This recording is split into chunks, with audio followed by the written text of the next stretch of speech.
3月10号，在中方斡旋和主持下，历经5天密集谈判，沙特和伊朗这对中东宿敌在北京达成复交协议。这一消息迅速登上国际媒体头条，多国对沙伊北京对话及其重大成果表示赞赏。也门胡塞武装等沙伊关系方也纷纷表示欢迎立场。该事件对中东局势甚至国际其他热点地区冲突矛盾的解决有着怎样的积极影响与启示？中国前驻沙特大使吴斯科向深圳卫视详细解读。联合国秘书长古特雷斯通过发言人发表声明称，对沙特与伊朗恢复外交关系表示欢迎，并感谢中国促成对话。Good neighborly relations between Iran and Saudi Arabia are essential for the stability of the Gulf region. 巴基斯坦外交部长比拉瓦尔在联合国总部的一场记者会上被问及此事时，难掩喜悦之情，笑得十分灿烂。What fantastic news today! In a world where we're unfortunately no longer used to receiving good news, it also goes to show the role, the leadership role that China is playing on the world stage. A leadership role that is focused on uniting rather than dividing. A leadership role that is focused on forming win-win cooperation and encouraging dispute resolution, rather than encouraging perpetual disputes. So I welcome this initiative. I congratulate the leadership of all 3 countries. 此外，包括伊拉克、卡塔尔、土耳其、埃及等多国都对沙特和伊朗恢复外交关系表示欢迎，并高度赞扬中国所做出的努力。11号，俄罗斯国家杜马国际事务委员会主席斯卢茨基表示，沙特和伊朗在中方调解下达成的协议，符合俄罗斯试图在波斯湾地区推行的集体安全观，将有助于解决地区冲突。曾任中国中东问题特使和驻沙特大使的吴斯科向深圳卫视记者表示，沙伊两国作为地区大国，恢复交往会对本地区热点问题的解决起到积极推动和示范作用。首先是他们2个国家从各自的利益出发，做出的这个战略性的选择。中国也是我们做了我们的努力，因为中国从总体上来说，我们是提倡一种安全，就是一种这个新的安全观，地区的各个国家之间通过对话来解决纷争，实现这个和解。所以中国既是这个新安全观的倡议者，也是外交上的努力者。他们2家能选择在中国达成这样的协议，迈出这样的一个重要的这一步，那当然也是显示他们对中国关系的重视，也是对中国在国际的地位和发挥作用的一种这个认可和重视。这次的3方联合声明也受到国际媒体的广泛关注。土耳其广播电视公司认为，中方的斡旋是最值得关注的一点。This relaxation of tensions or diplomatic tension has been achieved under the mediation of China. We have to remember that President Xi visited Riyadh in December, and that was followed by a visit of the leader of Iran in February to Beijing. So China has long-term plans of inserting itself in the security arrangements of the region. 半岛电视台网站则用“在美国政坛引起了极大的震动”来形容3方联合声明的发布。报道认为，伊朗和沙特在中国斡旋下恢复外交关系的协议发出了许多信息，表明美国在中东的作用正在减弱。除了对中东地缘政治格局造成重大冲击外，中国如今也可以在远离其影响范围的问题上发挥作用。该报道还邀请专家认真研究了联合声明的细节内容，认为其尊重国际法、尊重国家主权，象征着新篇章的开启。 The agreement basically focus on the respecting the international law. The agreement also talk about the Vienna Treaty with regard to the diplomat and political and diplomatic facilities. So that is also important. It talks about respect of the sovereignty of the state, which is very important. If we take all of this in account, and it says it's a new page, and that means no intervention on the domestic affairs issues from Iran into Saudi Arabia, which is very important. 而美方的反应就十分值得玩味。10号，美国总统拜登在被记者追问时避重就轻地表示，以色列与其阿拉伯邻居们的更好关系对大家都好。而后，白宫新闻发言人皮埃尔被问及拜登这句话有何含义时，只是强调了拜登政府为中东局势所做的努力。Look, we welcome any efforts to help end the war in Yemen and de-escalate tensions in the Middle East region. That is one of the reasons why the president, you saw him travel over the summer to have those conversations. De-escalation and diplomacy together with deterrence are key pillars of the policy that President Biden outlined during his visit in July in the region. So again, de-escalation, tensions in the Middle East clearly is a priority, and he welcomes that. 白宫国家安全委员会发言人科比则表示，美国乐见伊朗和沙特复交，但仍有所保留。他表示，且拭目以待，看伊朗是否会兑现协议。这美国确实有些人酸溜溜的，过去确实中东这一块地方，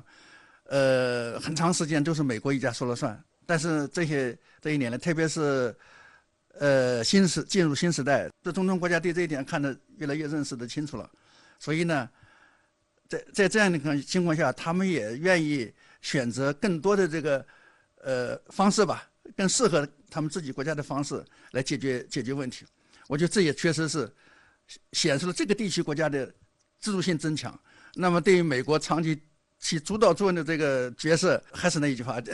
青山遮不住，毕竟东流去啊，他再不高兴也没用。10号，马尔代夫外交部发表声明，对沙特、伊朗和中国发表的3方联合声明表示欢迎。马尔代夫政府宣布，鉴于沙特与伊朗和解，他决定恢复自2016年5月与伊朗断绝的外交关系。值得注意的是，也门胡塞武装首席谈判代表阿卜杜勒·萨拉姆也对3方联合声明表态称，该地区需要恢复国家之间的正常关系，以便地区国家恢复因外国干涉而失去的安全。美国新闻周刊10号以随着中国崛起为外交强国，沙特伊朗协议为也门带来希望为题发表文章称，接下来可能像中国、伊朗、沙特甚至美国的专家和官员所希望的那样，世界在结束也门危机上取得切实进展。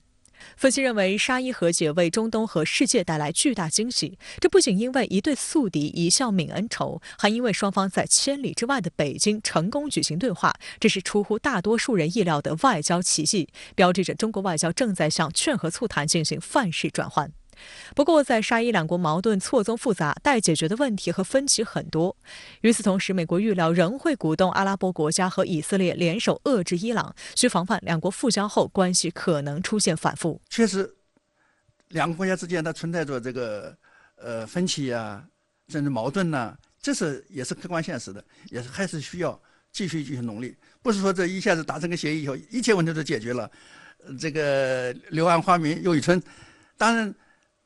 前景是这样的，因为两国都是面临着一个转型发展，怎么样发展经济、改善民生现实的这样任务，所以这个大形势之下，走这样的改善关系、合作共赢这个路，还是符合双方的利益，也是适应这个地区整体的一个发展的这个前景，所以我总体上还是持乐观的态度。相关话题来连线特约评论员吴卫，吴先生您好。在中方的积极斡旋下，沙特和伊朗日前在北京举行对话，并取得重大外交成果。国际舆论广泛视为和平的胜利，中国外交理念的胜利。那么，中方在当中扮演了一个什么样的角色，又给世界带来了什么启示呢？这个成果来之不易，绝不是一夜之间取得的。它源于我们很长一段时间以来对中东局势的经略与深耕，是久久为功，水滴石穿。请注意，我使用的词汇是经略而非经营。经营往往聚焦于商贸利益的维系，而经略往往基于系统的外交策略与国别研究，是系统性外交思考的具体践行。这恰恰是中国外交近几年来在中东展现的新气象。一言以蔽之，中国外交在中东方向上正在得分，我们在中东正在扮演着越发积极主动、建设性的角色。2018年，习近平主席在中阿合作论坛第8届部长级会议开幕式上提出中东安全架构，呼吁各方加强劝和促谈，为中东和平发展提供正能量，展现的是以和为贵的中国智慧，提供了以对话解决纷争的中国方案，折射了中东各国的共同期待。从此之后，中国外交推动中东和平进程进入了快车道。2021年3月，时任国务委员兼外长王毅7天时间访问中东6国，提出关于实现中东安全稳定的5点倡议，成功在中东地区传递了一个核心外交理念，那就是中东是中东人民的中东，中东地区的命运应该掌握在中东各国人民手中。在我看来，这个理念很大程度上推动了中东各国从杀红眼的应激状态中回归理性，开始冷静思考自身的命运，思考中东各民族的未来。这一次，沙特与伊朗在北京取得重大外交成果，正是源于这种和平理性的回归，是外交独立自主的觉醒。中国外交理念的斡旋作用可以说是功不可没的，它也是中国所倡导以合作共赢为核心的新型国际关系范式在中东的一次成功实践，是全球安全倡议枝头开出的新花。若跳出中东，看向全球更多热点问题，比如俄乌冲突，中国外交斡旋的力度与说服力也将成倍提升。国务委员兼外长秦刚前几天在记者会上就谈到，在和平和战争之间，中国选择和平；在对话和制裁之间，中国选择对话；在降温和拱火之间，中国选择降温。在国际治理层面上，中国持续向世界供给的是和平与发展，这跟某个以所谓世界警察自居的大国比起来，难道不是高下立判吗？我始终坚信，世界人民一定会全面觉醒，用实际行动为中国的外交理念投下信任票，陆续汇聚在人类命运共同体这面旗帜之下。耐人寻味的是，美国方面对此事的回应。白宫国家安全委员会发言人科比表示，美国乐见伊沙复交，但对伊朗方面是否会兑现协议持保留态度。此外，美国选择性无视了中国的斡旋努力，显得有点酸溜溜。吴先生，您对此怎么看呢？和平与发展是世界的民心所向，所以美国当然会政治正确的来一句乐见两国复交，但他们心里恐怕不会太舒服。因为美国一直将中东视为棋盘，棋手只有他自己。在中国的外交斡旋下，一道难解的题迎来了重大突破，它无疑打乱了美国在中东的既定部署。美国所主导的中东安全框架其实根本不安全。在沙特与伊朗取得外交突破的这段时间里一度传出以色列将对伊朗发动先发制人的空中打击。这背后是谁在拱火呢？当然就是美国了。有美国资深外交官评价这是中国对美国中东政策的一记响亮耳光。我倒不这么看，中国制定外交政策的根本动机是捍卫自身利益，而不是去扇谁一巴掌。客观地说，一个和平的中东对中国最有利。中国外交所驱动的中东新安全框架，本质上是一个多方共赢的机制。中国能够从中东和平进程中享受到极大的和平红利，它能够为中国式现代化提供稳定的能源供给与市场来源。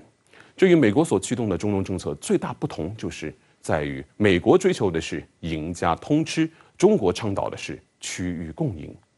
中国在中东地区没有任何私利，尊重中东国家主人翁地位，反对在中东搞地缘政治竞争，无意也不会去填补所谓真空或者搞排他小圈子。如果美国当局将这视为中国在中东拓展势力范围，染指中东地区，那就是心中有鬼，所见皆鬼。但另一方面，美国的表态也给我们提了个醒冰冻三尺非一日之寒，中东问题有其历史性、复杂性，恩恩怨怨不是一夕之间就能化解的。沙特与伊朗在北京的握手言和是一个好的开始，更重要的是如何将这种好的趋势推动下去，让双方的路线图逐渐落实为一个个具体而又现实的行动。我需要提醒的是，美国在捍卫自身利益与维持现有秩序时，往往会无所不用其极。美国当初为了阻止伊朗与沙特关系缓和，甚至不惜下令残忍刺杀作为伊朗信使的高级将领苏莱曼尼。也就是说，美国在中东乃至世界许多地方所宣扬的，与其所奉行的是存在极大落差的底线思维。这个底线甚至是突破了死亡的边界。我们有必要为美国接下来的动作保持高度警觉。好的，谢谢吴先生在线与我们分享您的观点，谢谢。作为世界观察中国发展趋势的重要窗口，今年的中国两会有哪些议程备受瞩目？国际社会又关注什么？深圳卫视直播港澳台特别策划外眼看两会。今天的嘉宾是“一带一路”绿色发展国际研究院联合主席、联合国环境署前执行主任埃里克·索尔海姆。对于2023年中国 GDP 增长5%的发展目标，索尔海姆认为，这个数字的背后意味着中国不仅追求增长，更追求高质量的发展。曾多次访问中国，长期关注中国生态文明建设的他，还以深圳为例，说明中国在走向发展的同时，也在走向绿色。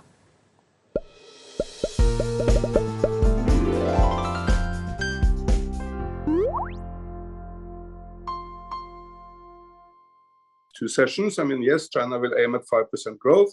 but it will also be high-quality growth, not just growth.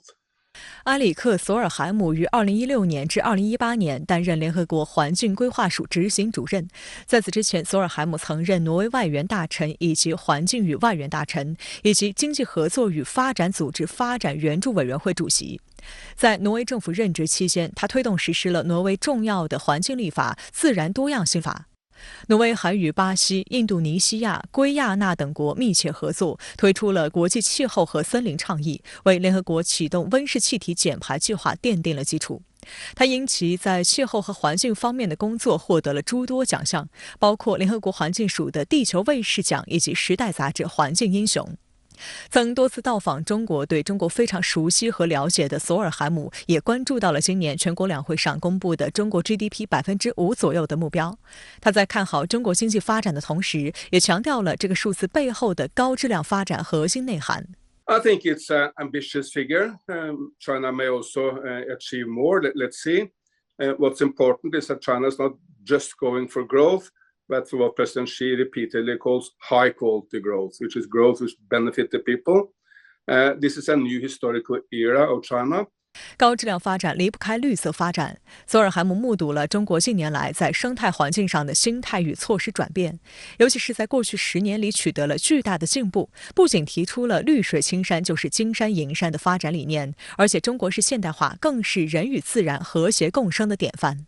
Yeah, this slogan is a quote from President Xi. He made this when he was the party secretary of Zhejiang back in the days, and it has become quite a lot of a state philosophy of China. I think it's absolutely beautiful. It highlights that we cannot just go for economic growth, but we also need to take care of nature. But it also highlights that yes, we can really improve the economy and the ecology at the same time. Very often this quite long slogan has been interpreted as green is gold, meaning that, of course, you can go green, but if you go green, you create jobs and prosperity and bring everyone out of poverty also.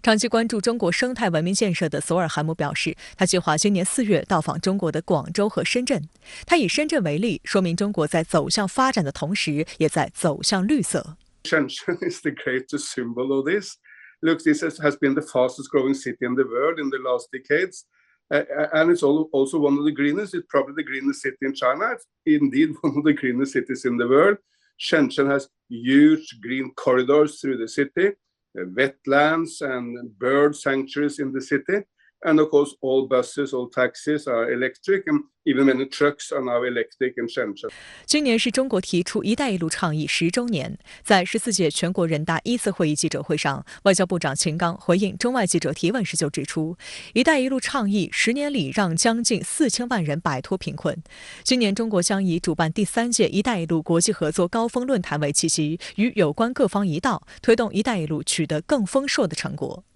作为“一带一路”绿色发展国际研究院的联合主席，索尔海姆深入参与“一带一路”倡议的具体工作，为中国海外投资提供绿色指引。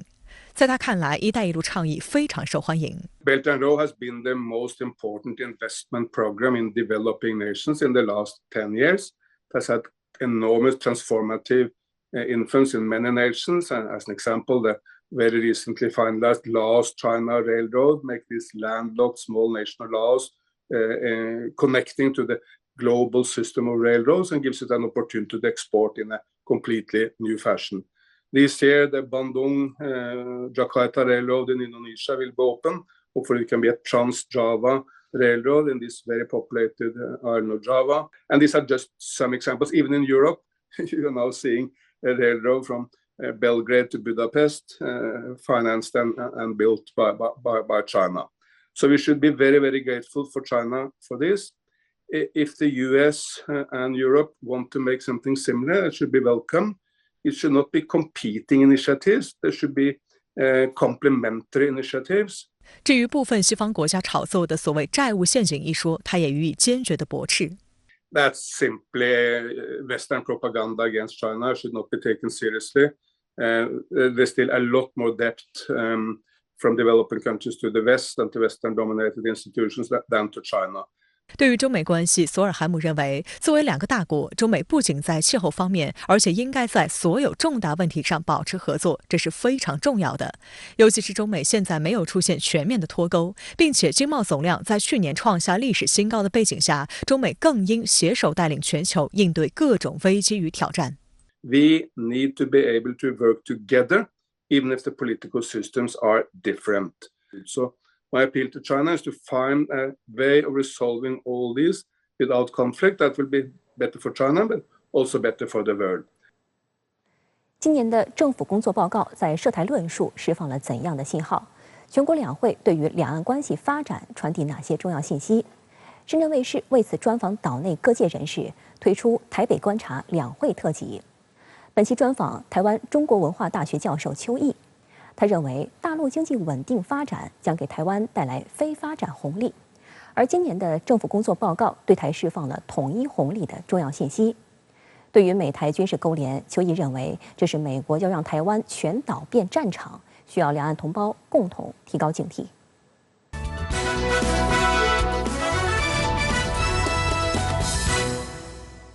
GDP 增速预期通常被视为判断经济形势的头号指标。政府工作报告将今年 GDP 预期目标定在增长5%左右，传递了高质量发展的稳健与自信。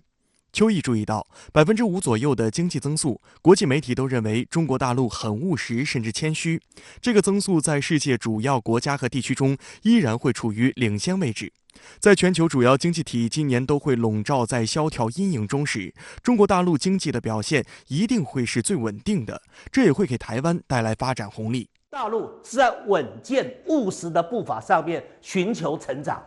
而稳健务实寻求成长对于台湾人民来说，那当然是一个非常好的商机。他们也希望能够分享大陆经济发展的红利，大陆的这个旅游的红利，大陆的商业的红利。那么为什么台湾同胞都会有一种趋之若鹜的一种感觉，都想争相的涌到大陆去寻找商机，进行各种考察，想在大陆进行创业、就业、进行投资、进行合作，就是这个原因。今年政府工作报告涉台部分指出，两岸同胞血脉相连，要促进两岸经济文化交流合作，完善增进台湾同胞福祉的制度和政策，推动两岸共同弘扬中华文化，同心共创复兴伟业。邱毅关注到，此次报告特别提及完善增进台湾同胞福祉的制度和政策，他认为这就是大陆此前很少提及的统一红利。什么叫统一红利？就是说，大陆既然希望台湾人民能够接受两岸的统一，那当然要告诉台湾人民，让台湾人民看到、感受到、摸得到。既然在这一次的政府工作报告里面明白的提到，大陆要制定增进台湾同胞福祉的制度跟政策，那当然就代表马上要推出更具体的台湾红利了。而这个更具体的台湾红利，对台湾人民来说，应该是个及时雨。应该是期待已久的。刚才也特别提到，最近台湾人民非常关心的毁台计划，难道毁台计划就可以促进台海的和平稳定吗？这基本就是矛盾的。所以秦刚用非常严正的语言，拿着中华人民共和国的宪法，代表非常郑重其事的给美国提出了警告，把美国的耍的阳谋与阴谋都给摊在台面上。此外，台防务部门负责人邱国正近日证实，正和美国讨论把美国原本存放在日本、韩国与菲律宾的库存武器改为存放在台湾。岛内舆论普遍担忧，台湾将沦为美国弹药库，让台海紧张局势进一步升高。听说美国给台湾的不是海军、空军的武器弹药，主要的是陆军的武器弹药，这代表什么？代表美国集中到台湾的武器弹药，是要台湾替美国打不对称作战。3月11号是日本311特大地震灾害12周年纪念日，日本首相岸田文雄当天出席了福岛县主办的纪念仪式。尽管已过去10多年，但截至目前，包括核污染水处理、灾区重建等问题在内，福岛核事故的影响仍在持续。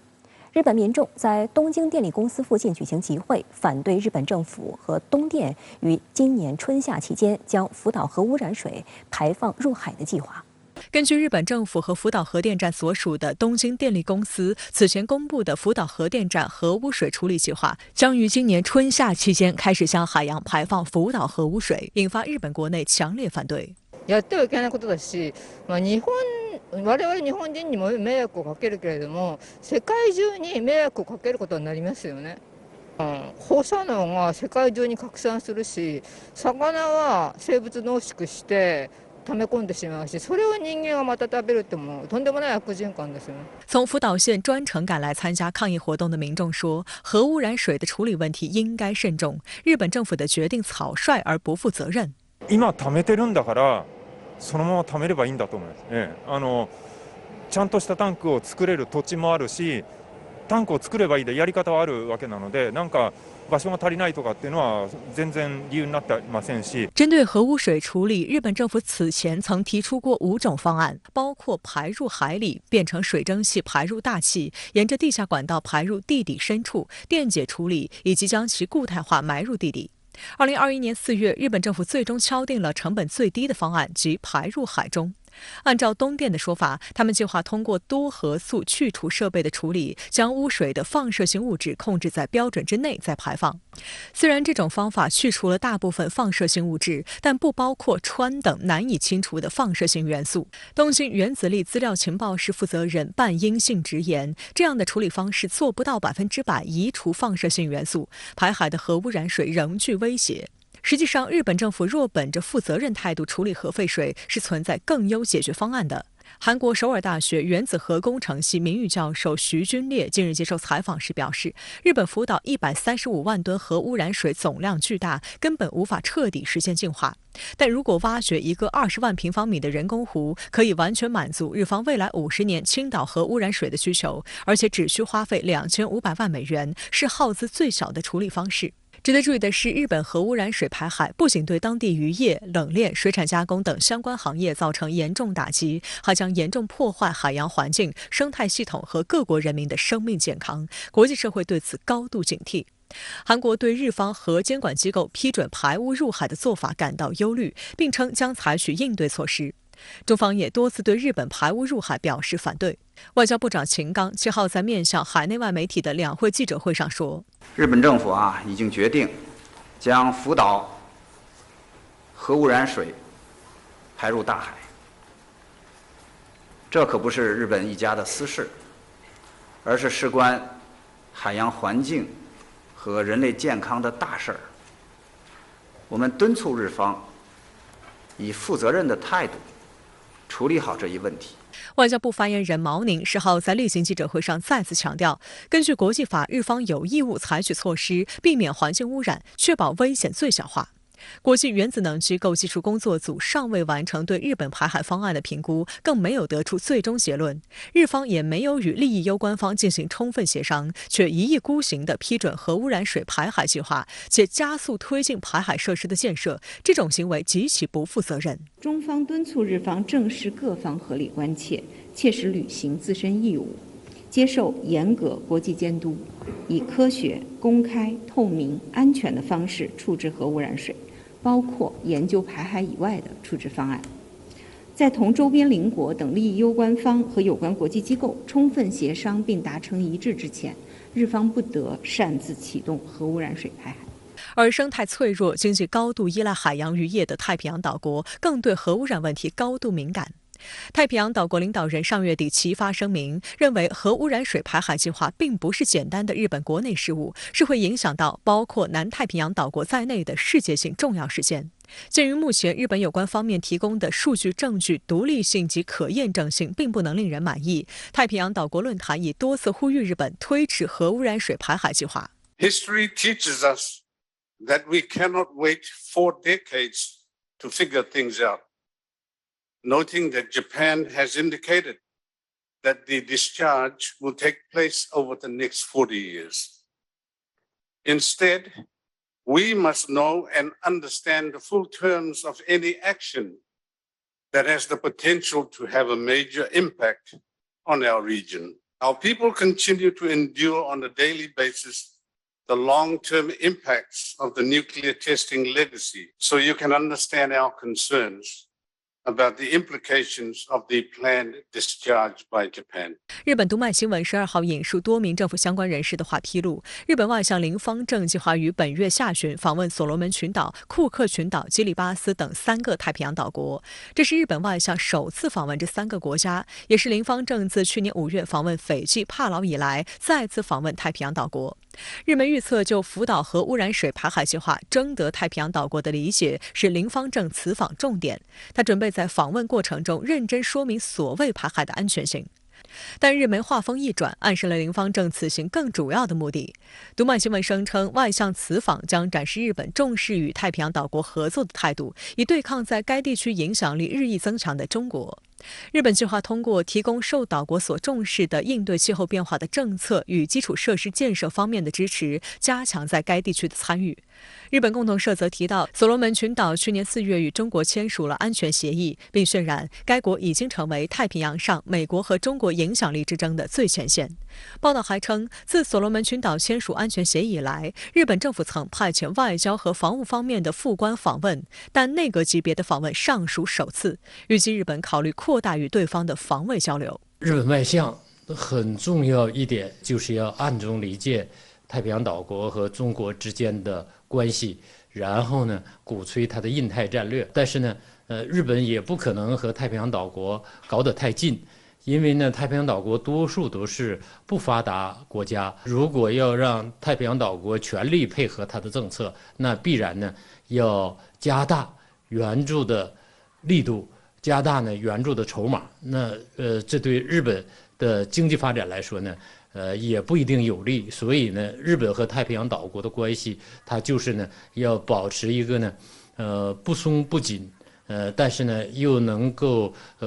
作为呢对中国牵制筹码的这样一种政策。相关话题来连线特约评论员陈斌。陈先生您好。在东日本大地震12周年之际，日本各地民众抗议示威，反对政府将核废水排海的计划，您怎么看？主持人好，这是日本民众在表达立场，希望日本对福岛核废水负全球责任，而不是像日本政府一样不负责任，把核废水一排了事，排到海洋中危害各国的民众，损害太平洋生态。科学家和环保人士认为日本政府的核废水排海计划是根本不负责任的，不仅会引发海底辐射聚集的风险，而且会带来长期的难以估量的危害。太平洋是全世界共有财产，日方无视更优的方案，执意推进核污染水排海，这个无异于对海洋进行了恐怖袭击，对太平洋国家的民众健康不负责任，太平洋将不再太平。另外国际原子能机构对日本核废水排海计划的评估还没有完成，对究竟带来多大的危害风险也没有结论。这个日本也没有与利益有关方，比如说靠近日本的中国、韩国、俄罗斯等国进行充分的协商。日本还隐瞒了一些这个真实和真相，就连日本人都不相信核废水排海是安全的。但是在国内外的质疑声中，日本政府仍然要一意孤行地推动核废水排海，那么就引起了国际国内的反对声浪。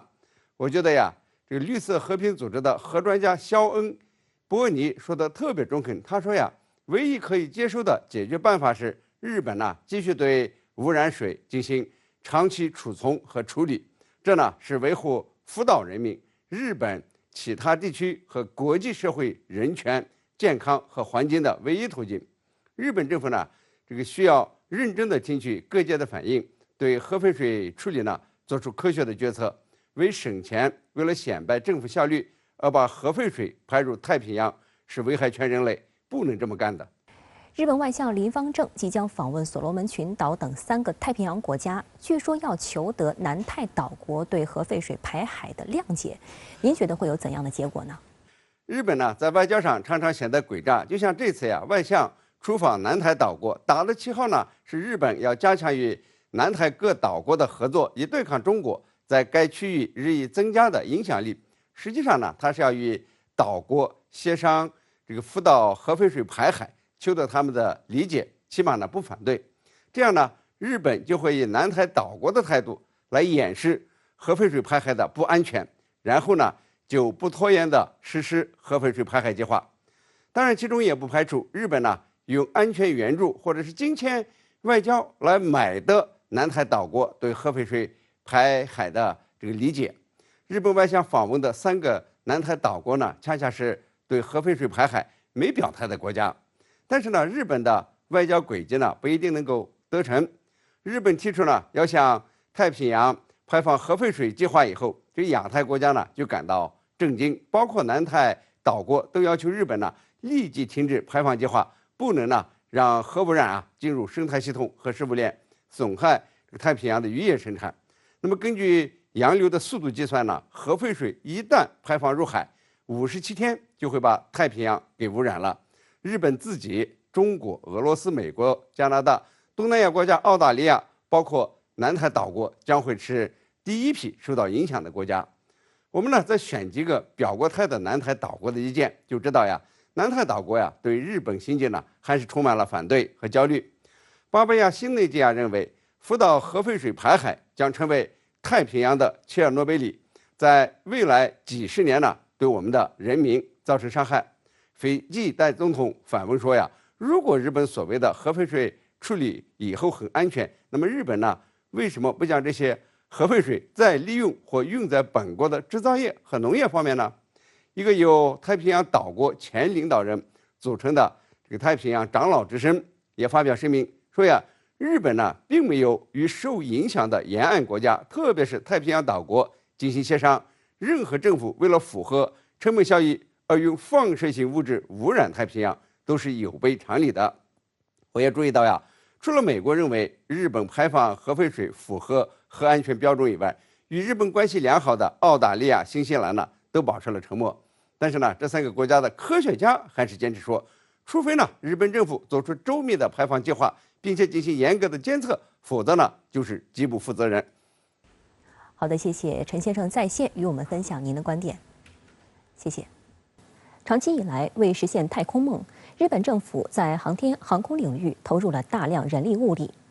作为新一代国产液体运载火箭 H3 被日本寄予厚望，计划用于美国主导的载人月球探测阿尔忒弥斯计划，以及日本主导的 MMX 火星探测计划等。不过，继2月17号后，该火箭于3月7号再度发射失利，被日本媒体形容为彻底失败。H3 火箭发射一再受挫，凸显了日本在太空技术方面的哪些不足？未来还有机会吗？3月7号上午，搭载大地3号地球观测卫星的 H3 火箭从鹿儿岛县种子岛宇宙中心发射升空。火箭在快速攀升到离地300公里时，其固体助推器和第1级火箭发动机工作正常，但第2级发动机未成功点火。随后，日本宇宙航空研究开发机构判定任务无法完成，向火箭发出自毁指令。发射任务再次失败，令不少观看发射的日本民众大感失望。外界注意到，与民众的失望相比，日本舆论始终无法接受失败的说法。一开始以发射失败为标题的读卖新闻、东京新闻等，第2天都改称终止发射，未能发射升空。日本民众讽刺称 H3 火箭未能成功发射就是发射失败，不应该做文字游戏。所以，真正发射失败和指令销毁这2种应该统称都是发射失败。从根本的意义上来讲，没有本质的区别，只不过一个是控制销毁，一个是就是不受控的自己在空中解体销毁，只有这2种区别。至于说谁更好谁更坏无所谓，因为本身都代表了整个发射任务的失败。英国金融时报评论认为，此次 H3 火箭发射失败，粉碎了日本宇航机构近10年的努力。这些努力是日本民族自豪感的来源。按照日本政府原定计划， H3 火箭本应在2020年内发射，但因检查出新开开发的 L19主发动机存在故障，不得不重新对其进行设计。2022年又因固体燃料火箭埃普斯隆6号机发射失败 ，H3火箭因此更换了相关零部件，导致发射时间一推再推。日媒分析认为，打造 H3火箭的团队过于追求速度，且采用许多跟以往不同的做法，降低成本。据悉，以往火箭开发中的零件都是选用最新开发的专用产品，而现在用的是民用级别的零件。这种急功近利的做法，成为 H3火箭研发一再受挫的最直接原因。作为深度介入日本防卫产业的龙头企业，三菱重工业公司近年遭遇的挫折远不止 H3火箭一项。2月7号，该公司宣布停止喷气式客机 SpaceJet 的研发，这标志着日本首款国产喷气式支线客机在历经10余年的巨额投资后，仍以失败告终。三菱重工业公司社长全泽亲自解释，与最新技术相比，15年前启动的 SpaceJet 项目竞争力下降明显，需要重新考虑可持续航空燃料、电动化等问题，今后可能还要投入几千亿日元资金。而支线飞机市场增长却不乐观。